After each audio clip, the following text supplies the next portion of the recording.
नमः सर्वेभ्यः 12वीं कक्षा के विद्यार्थियों के लिए पुनः हम हमारे यूट्यूब चैनल लखन वाली में स्वागत करते हैं दोस्तों।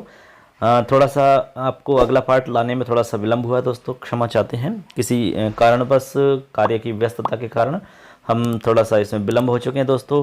इससे पहले दोस्तों हम आपको 10 पार्ट कंप्लीट करवा चुके हैं। 10 पार्ट तक हमने पूरी एकदम अच्छे से आपको जानकारी दी है। आशा करते हैं कि आपने पार्ट देखे होंगे, और नहीं देखे हैं तो ज़रूर आप पार्टों को देखें। क्रम से हमने प्लेलिस्ट बनाई है। प्लेलिस्ट में जाकर के आप खोलेंगे, वहाँ पर संस्कृत कक्षा 12 विजेत्री के नाम से आप वहाँ पर अपना प्लेलिस्ट देखेंगे। उसके बाद में आप सारे वीडियो देखें क्रम से, जिससे कि आपको उसका लाभ मिल सके, और अपने दोस्तों को ज़रूर शेयर करें, क्योंकि जो लाभ आपको मिल रहा है वो उनको भी मिलना चाहिए दोस्तों। क्योंकि ये ज्ञान है, ज्ञान को जितना बांटोगे उतना ही इसका विस्तार होता है दोस्तों, उतनी ही इसमें वृद्धि होती है दोस्तों। बस आपसे एक बात हम कहना चाहेंगे कि यदि आपने चैनल को सब्सक्राइब नहीं किया तो ज़रूर करें, क्योंकि आपको इस पर इंपॉर्टेंट जानकारी जो भी इंपॉर्टेंट रहेगी एग्जाम की दृष्टि से, वो सारी की सारी यहाँ उपलब्ध होती रहेगी दोस्तों समय समय पर। तो कहीं नहीं जाना है, बस आपसे जुड़े रहिए। आज हम बहुत ही इंटरेस्टिंग वाला बहुत ही अच्छा पाठ है, एकादशः पाठ, यानी कि 11वां पाठ आपका चलने वाला है। और पाठ बहुत ही शानदार है, बहुत ही अच्छा पाठ है दोस्तों। पाठ का नाम है नित्या स्वकार्यम साधनीयम। ठीक है, पाठ का जो नाम है उसका मतलब है नीति के द्वारा अपने कार्य को साध लेना चाहिए। ठीक है, यानी नीति के द्वारा अपने काम को साध लेना चाहिए, ये इसका मतलब है। ये आज की हमारी कहानी का टाइटल है, आज के हमारे पाठ का ये टाइटल है दोस्तों। बहुत ही शानदार है, बहुत ही अच्छी कहानी है इसके अंदर। तो सबसे पहले तो हम कहानी को समझेंगे, उसके बाद में पाठ परिचय की हम बात करेंगे दोस्तों। तो सबसे पहले आपको हम बता देते हैं कि ये जो कहानी हम पढ़ रहे हैं आज, नित्या स्वकार्यम साधनीयम, ये हमारी व्यावहारिक जानकारी के हिसाब से भी इम्पोर्टेंट है, हमारे जीवन में काम आने वाली एक शिक्षा है। तो आपने पंचतंत्र का नाम सुना होगा दोस्तों। पंचतंत्र जो कि एक नीति कथा साहित्य का मतलब एक महत्वपूर्ण काव्य माना जाता है, या फिर यूं कह सकते हैं कि पंचतंत्र जो है वो नीति कथा साहित्य का प्रथम काव्य है। और पंचतंत्र किसने लिखा ये सब आप जानते हैं, विष्णु शर्मा जी का पंचतंत्र है, यानी कि पंचतंत्र के जो रचनाकार हैं वो विष्णु शर्मा जी हैं। यदि हम पंचतंत्र की थोड़ी सी चर्चा करें तो पंचतंत्र में आपको बता दें कि इसमें 12 भाग निबद्ध हैं, यानी कि ये 12 भागों के अंदर निबद्ध है। और उसमें हम कुल भागों की बात करें कि पंचतंत्र में कितने तंत्र हैं, तो नाम से स्पष्ट है कि इसमें 5 तंत्र हैं कुल। ठीक है, नाम आपको ध्यान रखना है, एग्जाम में यहाँ से भी सवाल आ चुका है। तो इसके नाम में आपको ध्यान रखना है, मित्र भेद एक नाम है, मित्र लाभ, संधि विग्रह, लब्ध प्रणाश और अपरीक्षित कारक, ये 5 इसके तंत्र हैं। इन 5 तंत्रों को आपको ध्यान में रखना है। अब इसके बाद में आपको इसमें जो मुख्य कथा वस्तु उसके बारे में हम बताएंगे। तो आज जो हम पाठ पढ़ने वाले हैं, तो हम इसके बारे में बताते हैं कि जो आज का जो हमारा पाठ है वो पंचतंत्र का चौथा तंत्र है हमारा लब्ध प्रणाश नाम से। उसी से यह आज का पाठ आपको लिया गया, यानी कि आज के पाठ की जो कथा वस्तु है, जो कहानी है आपकी, वो पंचतंत्र के चौथे तंत्र यानी कि लब्ध प्रणाश से लिया गया है। यदि हम इसकी शिक्षा की बात करें तो इससे शिक्षा मिलती है कि बुद्धिमान मनुष्य अपना कार्य नीति से सिद्ध करता है। ठीक है, किससे कार्य सिद्ध करता है? अपनी नीति के द्वारा। हम जानते हैं कि संसार में अनेक मनुष्यों के साथ में हमारा संपर्क होता है, और भिन्न भिन्न विचार के होते हैं सभी। कोई अधिक शक्तिशाली होता है, कोई बलशाली, निर्बल होते हैं। उसके साथ साथ में कोई अलग व्यवहार वाले भी व्यक्ति होते हैं, कुछ मूर्ख लोग भी होते हैं, कुछ अहंकारी लोग भी होते हैं। अनेक प्रकार के लोगों से हमारा संपर्क होता है। लेकिन आज के पाठ में जो मुख्य शिक्षा मिलने वाली वो ये है कि कोई भी जो व्यक्ति है उसे अपने जीवन के अंदर ये बात ध्यान रखनी चाहिए कि उत्तम व्यक्ति को नम्रतापूर्वक प्रणाम करके अपना कार्य सिद्ध कर लेना चाहिए, और वीर व्यक्ति को, जो शक्तिशाली होता है, उसको भेद नीति से अपने अनुकूल करना चाहिए। जो नीच व्यक्ति है किंतु बलशाली है, उसके लिए थोड़ा सा देना चाहिए, यानी कुछ उसको दे करके हम अपने अनुकूल कर सकते हैं। और जो अपने बराबर पराक्रम वाला है या दुर्बल है, उसे पराक्रम के द्वारा जीतना चाहिए। यही राजनीति का मूल मंत्र है, यही राजनीति का मूल मंत्र है दोस्तों।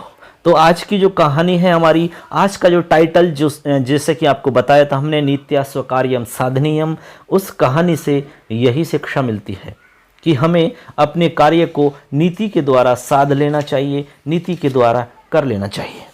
तो आज इस कहानी का हम संक्षिप्त में आपको शॉर्ट में थोड़ा सा बता देते हैं, जिससे कि आपको कहानी समझ में आ जाए अच्छे से और कोई दिक्कत भी नहीं आए। कहानी यूं है दोस्तों कि एक जंगल है, जंगल के अंदर एक श्रगाल है, और श्रगाल का नाम महाचतुरक है। ठीक है, उस महाचतुरक को एक अपने आप मरा हुआ जंगल में एक हाथी मिलता है। अब हाथी के वो चारों तरफ घूमता है, क्योंकि हाथी की जो चमड़ी है बहुत ही कठोर होती है, इसलिए वो ये चाहता है कि भाई इसकी चमड़ी कैसे भेद किया जाए, उसको कैसे काटा जाए। तो वो खुद से तो काट नहीं पा रहा है, तो वो विचार कर रहा है, चिंतन कर रहा है, वो उसके चारों तरफ घूम रहा है। अचानक वहां पर एक शेर का आगमन होता है। अचानक वहां पर घूमता हुआ एक शेर आ जाता है। अब शेर को आता हुआ देख करके जो श्रगाल है वो नतमस्तक होकर के और दोनों हाथ जोड़ करके विनम्रता पूर्वक उससे बोलता है, क्योंकि उसको लगा कि शेर आ गया सामने से, अब बचना मुश्किल है। तो उसने सोचा कि अब अपन कैसे बचें, तो क्या उपाय करें, कुछ सोचें। तो ऐसी कुछ प्लानिंग की उसने और दोनों हाथ जोड़ करके और झुक करके बिल्कुल विनम्रता पूर्वक उससे बोला, हे स्वामी, मैं तुम्हारा ही पहरेदार हूं। मैं यहां बैठ करके मैं आपके लिए ही इस हाथी की रक्षा कर रहा हूं, इसलिए आप इसका भक्षण करें। ऐसे श्रगाल ने उस शेर से बोला। अब शेर जो है वो उसको प्रणाम करता हुआ देख करके उसने सोचा कि चलो कोई बात नहीं। उसने बोला कि अरे, मैं दूसरे के द्वारा मारे हुए किसी भी जीव को कभी नहीं खाता हूं। अच्छा तुम खा लो इसको, चलो ठीक है। अब शेर ऐसा कह करके चला जाता है कि तुम खा लो इसको, मैं दूसरों के द्वारा मारे हुए जानवर कभी नहीं खाता, मैं अपना शिकार स्वयं करता हूं, उसके बाद ही खाता हूं मैं। चलो ठीक है, ऐसा है, मैं ये जो हाथी है आपको देता हूं इसको, चलो मैंने आपको दे दिया ये, ठीक है, यानी कि आप पुरस्कार के रूप में मान लो इसको। तो मैंने आपको ये पुरस्कार के रूप में दे दिया है, आराम से इसका भक्षण करो, आराम से मस्त रहो और खाओ। अब श्रगाल बहुत खुश हो जाता है, फिर वही इसी तरह चक्कर लगाता रहता है, वहाँ घूमता रहता है। उसी समय अचानक वहाँ पर एक बाघ आ जाता है, बाघ। अब वो सोचने लगता है कि भाई एक दुष्ट को तो मैंने प्रणाम करके जैसे तैसे करके भगा दिया, अब मैं इसको कैसे दूर करूँगा, अब इसको कैसे भगाऊँगा। तब उसने सोचा कि भेद नीति के बिना यह काम साध्य नहीं हो सकता है, कि भेद नीति के बिना इसको हम भगा नहीं सकते, ठीक है। तो अब उसने क्या सोचा है, तब वो जैसे तैसे करके विचार करता है मन में और जैसे तैसे करके एक निर्णय पर पहुंचता है। तब जैसे ही वो व्याघ्र उसके पास में आता है तो वह घबराहट के साथ में और अपने कंधों को गर्व से ऊंचा करता हुआ बोलता है। कौन? श्रगाल बोलता है, हे मामा जी, हे मामा जी, अरे क्यों आप यहाँ मृत्यु के मुख में प्रवेश कर गए हो? क्योंकि यह हाथी जो है सिंह के द्वारा मारा गया है और वह मुझे इसकी रक्षा में नियुक्त करके नदी में नहाने गया अभी, और मुझे आदेश देके गया है कि यदि कोई भी व्याघ्र यहाँ आता है तो मुझे चुपचाप गुप्त रूप से बता देना, मैं पूरे के पूरे वन को व्याघ्रों से रहित कर दूंगा। क्योंकि किसी दिन मेरे द्वारा मारे हुए हाथी को अचानक एक व्याघ्र ने खा करके उसे झूठा कर दिया। उसी दिन से मुझे व्याघ्रों के प्रति बहुत अधिक क्रोध है, इसीलिए मुझे बहुत ज़्यादा क्रोध है इन व्याघ्रों पर। इसलिए तुम मुझे चुपचाप बता देना, मैं सारे व्याघ्रों का नाश कर दूंगा। ये बात जैसे ही उस व्याघ्र ने सुनी तो व्याघ्र की हालत खराब हो गई और वहां से वो पूंछ दबा करके भाग लिया भयंकर तरीका से, कि जैसे तैसे करके प्राण बचाएं और यहां से भाग लेना चाहिए। जो श्रगाल है वो कुछ देर के लिए प्रसन्न हो जाता है और सोचता है चलो ठीक है, जैसे तैसे करके ये भी चला गया। अब इसी समय कुछ देर बाद में वहां पर चीता आ जाता है। अब दोस्तों देखिए कहानी का क्या यहाँ पर मोड़ होने वाला है। चीता को देख करके वह सोचने लगा कि चीता बहुत मजबूत दांतों वाला है, इसलिए इसके द्वारा ऐसा कुछ प्लानिंग करते हैं कि ये हाथी की जो चमड़ी है उसको छिद्र कर दे उसमें, और जैसे तैसे करके एक जगह से काट दे उसको। उसके बाद तो हम अपन काट लेंगे आराम से, कोई दिक्कत ही नहीं आएगी। लेकिन एक बार उसको काटने की दिक्कत है। तो चीता के जो दांत हैं बहुत ही मजबूत होते हैं, तो अपन ऐसा कुछ उपाय करें जिससे कि ये चीता एक जगह से उसको काट दे, हाथी को, ठीक है, एक जगह से काट दे जिससे कि आराम से अपन उसको खा सकें। ऐसा निश्चय करके उसने बोला चीता से, हे भांजे, किस कारण आज तुम बहुत समय बाद दिखाई पड़े हो और क्यों भूखे से प्रतीत हो रहे हो? ऐसे लगते हो जैसे भूखे हो बहुत दिनों से। अरे इस समय तुम मेरे अतिथि आए हो, इसलिए ये हाथी जो है वो शेर के द्वारा मारा गया है और मैं उसके आदेश से ही इसका प्रहरी हूं, इसकी रक्षा करने में मुझे लगाया गया है। किंतु फिर भी कोई बात नहीं है, सिंह नहाने गया है, आप हाथी का मांस खा करके अपनी भूख शांत करो और चले जाना, भाग जाना यहां से। ये उसने उस चीते से कहा। चीता बोला, हे मामा जी, यदि ऐसा है तो मुझे मांस भक्षण नहीं करना चाहिए, क्योंकि मैं जीवित रहता हूं तो ऐसे सैकड़ों अवसर मुझे मिल जाएंगे, इसलिए मैं यहां से दूर भाग जाऊंगा। श्रगाल ने कहा, अरे डरपोक कहीं का, अरे तू आराम से खा, चिंता ना करे, कोई दिक्कत नहीं है। जैसे ही वो शेर आएगा तो मैं दूर से तुम्हें सूचना कर दूंगा और तुरंत भाग जाना। अब जैसे ही चलो ठीक है वो राजी हो जाता है, उसके बाद में अपने मजबूत दांतों से वो हाथी को चीड़ देता है, एक जगह से उसको फाड़ देता है। और जैसे ही ये उसने देखा, किसने, श्रगाल ने, कि हाथी को चीर दिया, उसने भेद कर दिया अपने दांतों से, जोर से चिल्लाया कि भाग जा भाग जा भाग जा मामा जी भाग जाओ, शेर आ गया। जैसे ही उसने सुना तो भाग गया वो, और आराम से श्रगाल जो है वो उसका भक्षण करने लगा। कुछ देर बाद में भक्षण करने लगा, आराम से उसका मांस खाने लगा। कुछ समय के बाद में वहाँ पर एक दूसरा श्रगाल आ जाता है गुस्सा में होता हुआ। तो फिर उसने देखा कि श्रगाल है, कोई दिक्कत नहीं है, अपने बराबर का है, तो उसने उससे आराम से खुद ने युद्ध किया, खुद उससे लड़ा और उसको हरा दिया और उसको भगा दिया और मार दिया उसको। तब उसने कहा अंत में कि उत्तमं प्रणिपातेन शूरं भेदेन योजयेत नीचमल्प प्रदानेन समशक्तिं पराक्रमहि। बहुत ही सुंदर बात उसने कही। उसने कहा, क्या कहा, तो उसने बोला कि उस उत्तम व्यक्ति को प्रणाम करके, उसने कहा कि उत्तम व्यक्ति को प्रणाम पूर्वक और वीर को भेद नीति से और नीच को कुछ दे करके तथा समान शक्ति वाले को पराक्रम के द्वारा वश में करना चाहिए।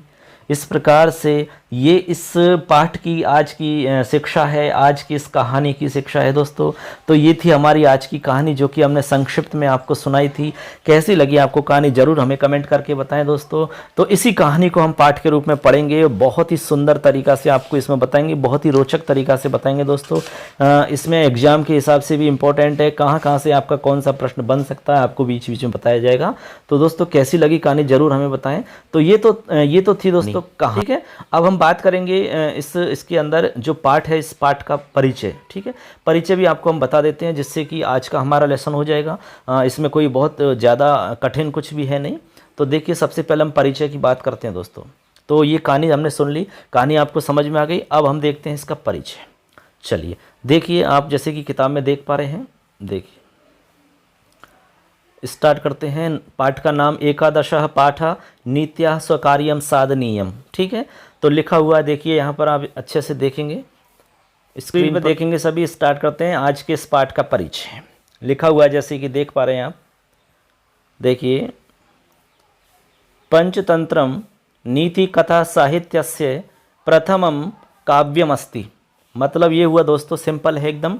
पंचतंत्रम नीति कथा साहित्यस्य प्रथमम काव्यमस्ति, तो मतलब हो गया कि पंचतंत्र नीति कथा साहित्य का प्रथम काव्य है, ठीक है। सिंपल सा एकदम, ज़्यादा कठिन कुछ भी है नहीं इसमें।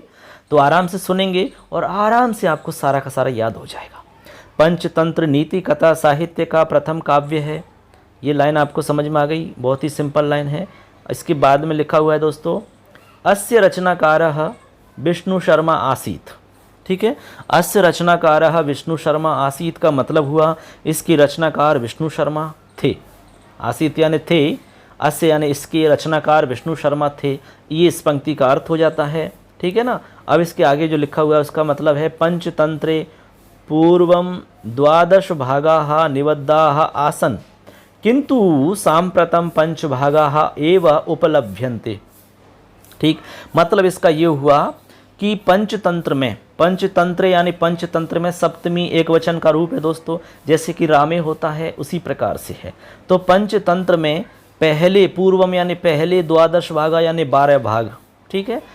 निबद्ध आसन यानी निबद्ध था या निबद्ध थे, यानी 12 भागों में निबद्ध था ये पंचतंत्र, यानी इसके अंदर 12 भाग थे, 12 भागों में ये मतलब बना हुआ है। किंतु सांप्रतम यानी अब, किंतु इस समय या अब 5 भागा एव उपलभ्यन्ते, यानी 5 भाग ही उपलब्ध होते हैं, ठीक है। तो इस लाइन का मतलब हो गया कि पंचतंत्र में पहले 12 भाग निबद्ध थे, किंतु इस समय केवल 5 भाग ही उपलब्ध हैं। इस समय 5 भाग ही उपलब्ध हैं। अब उनका नाम दिया हुआ है मित्र भेदाः। देखो याद रखना है, मित्र भेद ये एग्जाम की दृष्टि से इम्पोर्टेंट है। मित्र लाभ, संधि विग्रह, लब्ध प्रणाशः, अपरीक्षित कारकंचेति। अब जो 5 भेद हैं या 5 भाग हैं या 5 उसके तंत्र हैं, उनका नाम है मित्र भेद, मित्र लाभ, संधि विग्रह और लब्ध प्रणाश और अपरीक्षित कारक। ये 5 हैं, 5 का नाम याद रखना है। तो ऐसे करके यहाँ तक आपको समझ में आ गया, बहुत ही सरल है, इसलिए कोई आपको दिक्कत नहीं आने वाली है। आगे लिखा हुआ इसी में संपूर्णे पंचतंत्रे गद्य भागेन सह 113 श्लोकाः और 75 उपकथाश्च समुल्लसन्ति। ठीक, मतलब ये हुआ कि संपूर्णे यानी संपूर्ण, पंचतंत्र यानी पंचतंत्र में, गद्य भागेन यानी गद्य भागेन सह यानी गद्य भाग के साथ 113 श्लोक और 75 उपकथाएं हैं। 113 श्लोक और 75 उपकथाश्च समुल्लसन्ति। ठीक है, यानी इसके अंदर रचित हैं, यानी कुल इसमें 100 कथाएं हैं, यानी 113 श्लोक हैं और 75 उपकथाएं इसके अंदर हैं। ये इसका मतलब हुआ। आप इस लाइन का दोबारा अर्थ समझ लेंगे। इसका मतलब है कि संपूर्ण पंचतंत्र में गद्य भागेन सह यानी गद्य भाग के साथ 113 श्लोक और 75 उपकथाएं इसमें विद्यमान हैं, उल्लसंती यानी उल्लसित हैं, विद्यमान हैं, इसमें रचित हैं, लिखी गई हैं। ठीक है ना। तो यहाँ तक आप अच्छे से समझ गए होंगे। अब आगे चलते हैं, आगे देखते हैं आगे क्या लिखा है। तो आगे है इसमें देखिए, पंचतंत्रस्य प्रथमो अनुवादः पहलवी भाषायां ख्रिस्तस्य षष्ठशताब्द्याम् अभवत्। देखो ये जो ऑथेंटिक न्यूज मतलब जानकारी है, ये ऐतिहासिक जानकारी है दोस्तों, इसको अपने को ध्यान में रखना है।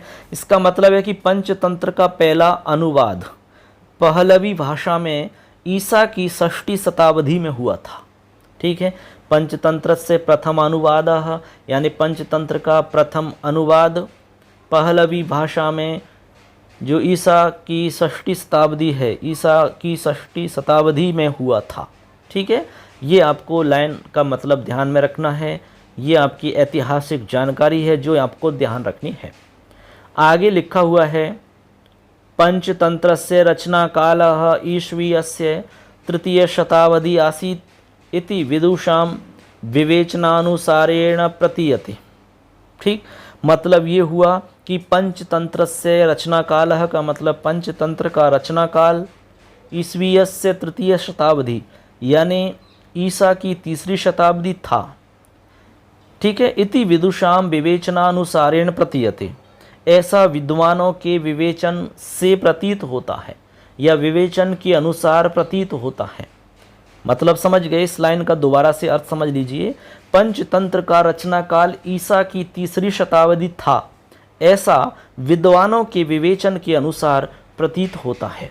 ये इसका मतलब है दोस्तों, समझ गए बात को। अब आगे देखते हैं इसकी कुछ कथा वस्तु के विषय में। यहाँ पर आपको कुछ बताया जा रहा है, उसको हम समझते हैं। लिखा हुआ है, महिलारोप्य राजा अमर शक्ते त्रया पुत्राः परम ते च मूर्खाः आसन। ठीक है, मतलब ये हुआ कि महिलारोप्य के राजा स्थान है ये। ठीक है, तो कह रहे हैं कि महिलारोप्य के राजा अमर शक्ति के त्रया पुत्राः यानी पुत्राः त्रयाः यानी महिलारोप्य के राजा अमर शक्ति के 3 पुत्र थे। परम ते च मूर्खा आसन, परंतु वे मूर्ख थे। मूर्खा आसन यानी कि मूर्ख थे। तो ध्यान में रखना है कि महिलारोप्य के अमर शक्ति के 3 पुत्र थे, परंतु वो तीनों के तीनों क्या थे? मूर्ख थे। अब आगे लिख रहा है कि एकदा स विष्णु शर्मणो शिक्षण विषये महात्म्यम श्रुतवान अतएव सत्कृत्य तमानीतवान। मतलब ये हुआ कि एक बार उसने, एकदा सह यानी एक बार उसने विष्णु शर्मणो शिक्षण विषय, विष्णु शर्मा के शिक्षण की महिमा के विषय में सुना। श्रुतवान यानी सुना, महात्म्यम यानी महिमा के विषय में। किसकी महिमा? विष्णु शर्मा के शिक्षण के विषय में या शिक्षण की महिमा के बारे में सुना। तो एक बार उसने विष्णु शर्मा के शिक्षण की महिमा के बारे में सुना।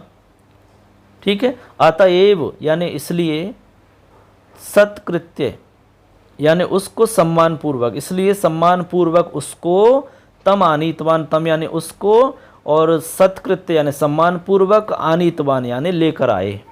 ठीक है, आनीतवान यानी लेकर आए, तम यानी उसको।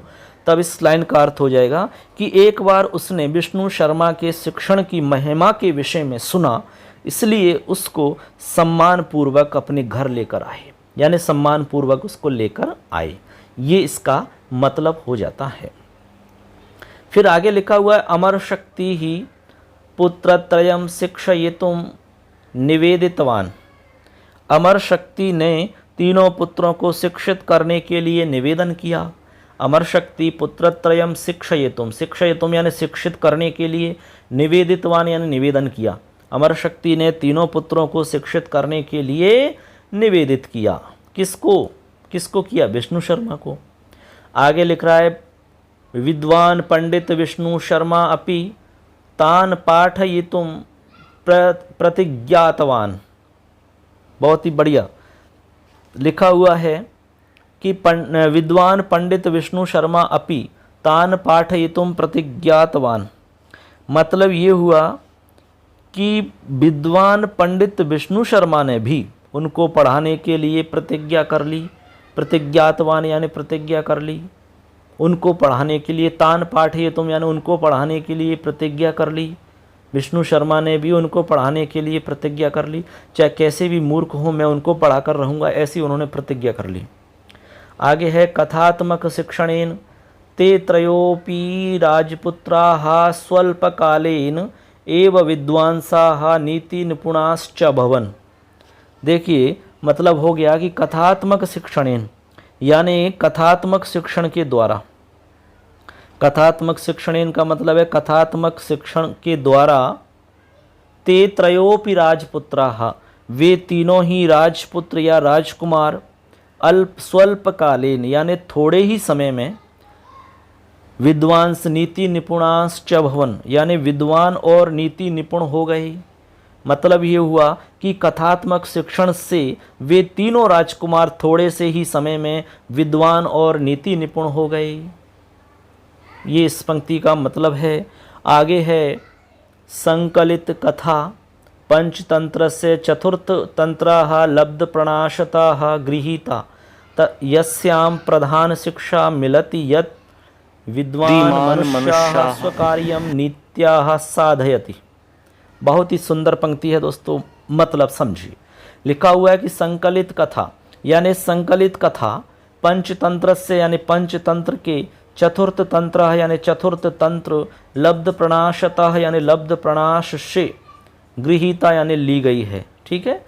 फिर आगे यस्याम यानी जिसमें प्रधान शिक्षा मिलती यद, जिसमें प्रधान शिक्षा मिलती है कि विद्वान मनुष्य स्वकार्यम नीत्या साधयति यानी विद्वान मनुष्य स्वकार्यम यानी अपना कार्य, नित्य यानी नीति से, साधयति यानी साध लेता है या सिद्ध कर लेता है। ठीक है, ये मतलब है। आपने सुना होगा साम दाम दंड भेद नीति, ये भेद नीतियाँ हैं। ठीक है, राजनीति। अब इस पंक्ति का मतलब आप दोबारा सुन सकते हैं। संकलित कथा पंचतंत्र के चतुर्थ तंत्र लब्ध प्रणाश से ली गई है, जिसमें प्रधान शिक्षा मिलती है कि बुद्धिमान मनुष्य अपना कार्य नीति से सिद्ध कर लेता है। ठीक है, किससे सिद्ध कर लेता है? नीति से। कौन? विद्वान मनुष्य। अब आगे है अस्मिन् संसारे अनेकैः मनुष्यैः सह संपर्का भवति ते च भिन्न भिन्न विचारवंताः सन्ति। मतलब ये हुआ कि इस संसार में अनेक मनुष्यों के साथ संपर्क होता है। अस्मिन् संसारे यानी संसार में अनेक ही मनुष्य ही स यानी साथ में, किसके? अनेक मनुष्यों के साथ में संपर्कः भवति यानी संपर्क होता है। ते च भिन्न भिन्न विचारवंता सन्ति, और वे भिन्न भिन्न विचार वाले होते हैं। ते च भिन्न भिन्न विचारवंता सन्ति, और जो मनुष्य होते हैं वो भिन्न भिन्न विचार वाले होते हैं, हम सब जानते ही हैं। आगे लिख रहा है कि अधिक बलशालिना अपि सन्ति निर्बला अपि सन्ति। फिर लिख रहा है कि उसमें कुछ अधिक बलशाली भी हैं, अधिक बलशालिना अपि सन्ति यानी अधिक बलशाली भी हैं, और निर्बला अपि सन्ति यानी कुछ निर्बल भी हैं। कुछ बहुत अधिक बलशाली भी हैं और कुछ निर्बल भी हैं। फिर लिखा हुआ है तैहि सह पृथक पृथक व्यवहारेण स्वकार्यम साधनीयम। समझ गए? मतलब यह कि उनके साथ अलग अलग, तई सह यानी उनके साथ, पृथक पृथक यानी अलग अलग, व्यवहारेण यानी व्यवहार के द्वारा, स्वकार्यम साधनीयम यानी अपना कार्य सिद्ध करना चाहिए। मतलब ये हो गया कि उनके द्वारा पृथक पृथक व्यवहार से अपना कार्य सिद्ध करना चाहिए। ये इस पंक्ति का मतलब है। फिर आगे लिखा हुआ है, मूर्खास्तु केवलम अहंकारेण स्वकार्य हानिम एव कुर्वन्ति। यानी जो मूर्ख लोग होते हैं उनके बारे में लिख रहे हैं कि मूर्ख लोग तो केवल अहंकार से अपने कार्य की ही हानि करते हैं। मूर्खास्तु केवलम यानी मूर्ख तो केवल अहंकारेण यानी अहंकार के द्वारा स्वकार्य हानिम एव अपने कार्य की हानि ही करते हैं। ठीक है, मूर्ख लोग तो अपने अहंकार के द्वारा अपने काम की हानि ही करते हैं। आगे लिखा, उत्तम पुरुषम नम्रतया प्रणम्य स्वकार्यम साधनीयम शूराः भेदनीत्याः स्वानुकूलो कार्याः यः निकृष्टाः अस्ति किंतु बलशाली वर्तते तस्य कृते स्वल्प प्रदानम उचितम यश्च समपराक्रमाः किं वा दुर्बलाः स पराक्रमेण जेतव्याः एतदेव राजनीतेः मूलमंत्रम। ये यहाँ पर लिखा हुआ है, मतलब समझ लेते हैं क्या मतलब है इसका। तो इसका मतलब हो जाएगा दोस्तों कि उत्तम पुरुषम नम्रतया, उत्तम पुरुष जो होते हैं वो उत्तम व्यक्ति को नम्रता पूर्वक प्रणाम करके, उत्तम पुरुषम नम्रतया यानी उत्तम पुरुष को या व्यक्ति को नम्रतया यानी नम्रता के द्वारा या नम्रता पूर्वक प्रणाम करके, ठीक है, नम्रता के द्वारा प्रणाम में यानी प्रणाम करके, नम्रता पूर्वक प्रणाम में यानी प्रणाम करके अपना कार्य कर लेना चाहिए या कार्य की सिद्धि कर लेनी चाहिए। फिर लिखा हुआ, शूराः भेदनीत्याः स्वानुकूलो कार्य। और जो शूर है, वीर, शूर यानी वीर, वीर को वेद नीति से अपने अनुकूल करना चाहिए, वेद नीति से अनुकूल करना चाहिए। फिर लिखा हुआ, यह निकृष्टः अस्ति। और जो नीच होता है, ठीक है, यह जो नीच है निकृष्ट है, किंतु बलशाली वर्तते, किंतु बलशाली है, यानी जो व्यक्ति नीच है किंतु बलशाली भी है, उसके लिए थोड़ा सा देना ही उचित है। समझ गए? उसके लिए तस्य कृते यानी उसके लिए स्वल्प प्रदानम उचितम यानी कुछ देना उचित है। यश्च सम पराक्रमः किं वा दुर्बलाः स पराक्रमेण जेतव्यः। और जो अपने बराबर पराक्रम वाला है अथवा दुर्बल है, उसे पराक्रम द्वारा जीतना चाहिए। किसके द्वारा? पराक्रम के द्वारा जीतना चाहिए। एतदेव राजनीति मूल मंत्रम, यही राजनीति का मूल मंत्र है, यही राजनीति का मूल मंत्र है। तो ये इस पंक्ति का पूरी का एक साथ अर्थ हो जाता है। आप चाहे तो दोबारा से सुन सकते हैं। इसका मतलब है कि उत्तम व्यक्ति को नम्रता पूर्वक प्रणाम करके अपना कार्य सिद्ध करना चाहिए और शक्तिशाली या वीर को भेदनीति से अपने अनुकूल कर लेना चाहिए। जो नीच है किंतु बलशाली है, ताकतवर है, शक्तिशाली है, उसके लिए थोड़ा सा देना ही उचित है। और जो अपने बराबर पराक्रम वाला है, अपने बराबर ताकत वाला है अथवा अपने से दुर्बल है, उसे पराक्रम के द्वारा जीतना चाहिए। यही राजनीति का मूल मंत्र है। तो ये था दोस्तों पाठ का परिचय। और इससे पहले हमने जाना इस पाठ में जो कथा वस्तु है, उस कहानी के बारे में, उस कथा वस्तु के बारे में हमने संक्षिप्त में आपको बताया। कैसा लगा आपको ये पाठ? तो ये हमारा पाठ का पहला पार्ट है। इसके बाद में जो कहानी है पाठ में, उसको हम बहुत ही रोचक तरीक़ा से आपको बताएंगे। दोस्तों बने रहिए हमारे चैनल पर। आप सुन रहे हैं लखन माली यानी लखन लाल माली। हमारे चैनल लखन माली पर आपका बहुत बहुत स्वागत दोस्तों। You are most welcome in my channel Lakhan Mali. अपने दोस्तों को भी ज़रूर बताएं, क्योंकि इस पे एजुकेशन से जुड़ी जानकारी आपको समय समय पर मिलती रहेगी दोस्तों। विशेष रूप से जो कंपटीशन की तैयारी कर रहे हैं उनके पास जो संस्कृत सब्जेक्ट की तैयारी कर रहे हैं उनके लिए तो स्पेशल यहाँ मिलेगा ही मिलेगा। इसके साथ में साइकोलॉजी का मैटर आपको मिल ही रहा है, हिंदी का आपको मिल ही रहा है। और जो 12वीं कक्षा के विद्यार्थी हैं, 10वीं कक्षा के विद्यार्थी हैं, उनको विशेषकर यहाँ पर वॉच करना चाहिए और हमारे चैनल से ज़रूर जुड़ना चाहिए दोस्तों, क्योंकि यहाँ पर आपको एग्ज़ाम से संबंधित, बोर्ड से संबंधित सारी जानकारी यहाँ पर समय समय पर उपलब्ध होती रहेगी। आपको हम जैसे ही आपके एग्ज़ाम आएगा तो आपको एग्ज़ाम के हिसाब से इम्पोर्टेंट जो भी रहेगा सब बताया जाएगा। यहाँ पर कोशिश करेंगे, पूरी की पूरी तैयारी आपको हम करवाएंगे भी, आप पूरे के पूरे नंबर भी ला सकते हो। अब इसमें आपकी मेहनत पर डिपेंड करता है कि आप मेहनत कितनी कर पाते हो, उसके ऊपर है सारा कुछ। हम अपनी तरफ से पूरी कोशिश करेंगे, आपको सारा कुछ बताया जाएगा। यहाँ पर जो भी इम्पोर्टेंट रहेगा सब कुछ यहाँ पर बहुत ही सरल तरीक़ा से यहाँ पर बताएंगे दोस्तों। तो आप सुन रहे हैं, मैं आप सबका दोस्त लखनलाल माली। फिर मिलेंगे आपसे, पुनः मुलाकात होगी दोस्तों अगली वीडियो में। अब तब तक के लिए जय हिंद, जय तु भारतम, जय तु संस्कृतम। धन्यवाद दोस्तों।